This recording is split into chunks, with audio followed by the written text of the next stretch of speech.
Hello students, आज मैं इस वीडियो के द्वारा आप लोगों के दो कन्फ्यूज़न दूर करने की कोशिश करूंगा।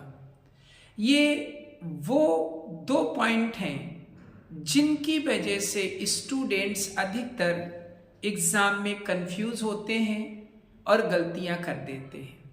ये दो पॉइंट जो मैं आपको बताने जा रहा हूँ, ये अक्सर जो कॉम्पिटिटिव एग्ज़ाम्स हैं जैसे टीजीटी, पीजीटी, एलटी, इनमें अक्सर पूछे जाते हैं और स्टूडेंट्स इनमें गलतियां कर देते हैं।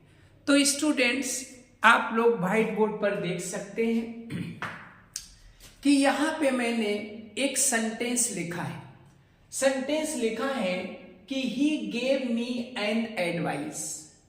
ये सेंटेंस अधिकतर स्टूडेंट्स करेक्ट मान लेते हैं, लेकिन आपको मैं बता दूं ये सेंटेंस करेक्ट नहीं है। This is not the correct sentence. आप सोच रहे होंगे कि सर इसमें गलती क्या है, तो गलती को ही हम आपको फाइंड आउट करने जा रहे हैं। देखिए, he gave me an advice. Advice से पहले हमने एन लगा दिया।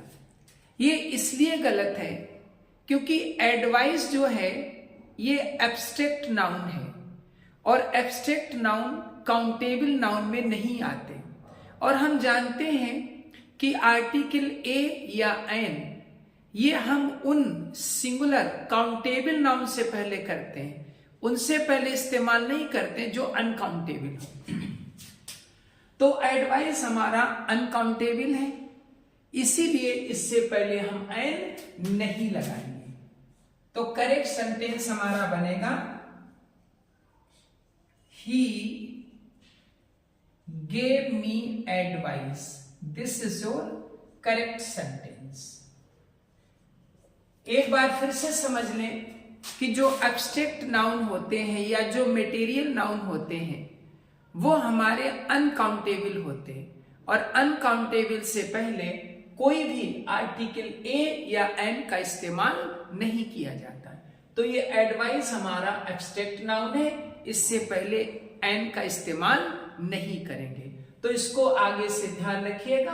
अगर he gave me an advice है तो आपको इसे करेक्ट करने के लिए एन को हटाना है और करेक्ट सेंटेंस हो जाएगा ही गेव मी एडवाइस। इतना ही करेक्ट होगा।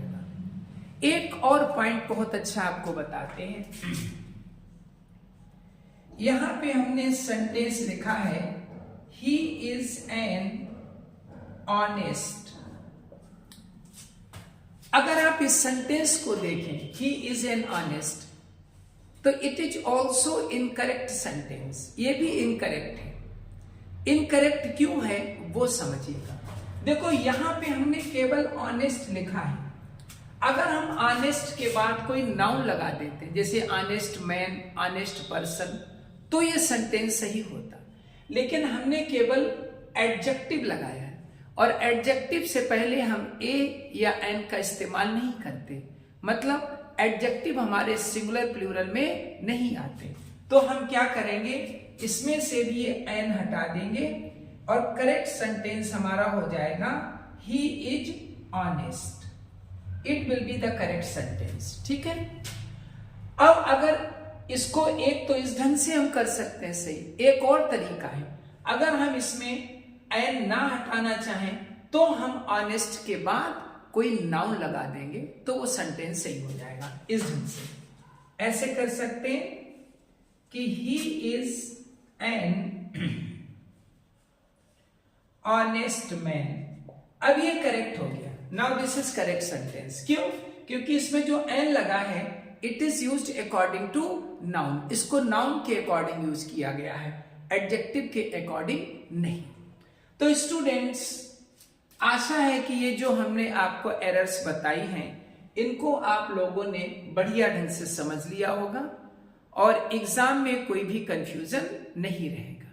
एक बात हम आपको और बताना चाहेंगे कि टीजीटी और पीजीटी और एलटी के बैचेस हमारे यहाँ स्टार्ट हो गए हैं। ये ऑनलाइन और ऑफलाइन दोनों तरह से चल रहे हैं। जो भी स्टूडेंट्स पीजीटी, टीजीटी और ईएलटी की तैयारी करना चाहते हैं वो जल्दी से जल्दी हमसे संपर्क कर सकते हैं। हमारा कांटेक्ट नंबर हम यहाँ मेंशन कर रहे हैं, ये कांटेक्ट नंबर है हमारा, इसको आप नोट कर लीजिएगा। इस पे आप हमसे कांटेक्ट कर सकते हैं 7455896912। ठीक है, इसको एक बार फिर से समझ लीजिएगा कांटेक्ट नंबर को, 7455896912। इस नंबर से आप हमें कांटेक्ट कर सकते हैं और चाहे तो ऑफलाइन बैच में आ सकते हैं, चाहे तो ऑनलाइन बैच में आ सकते हैं, या किसी भी तरह की कोई भी जानकारी के लिए बैच से रिलेटेड, एग्जाम से रिलेटेड आप जो है इस नंबर पे हमें कॉल कर सकते हैं। Thank you students.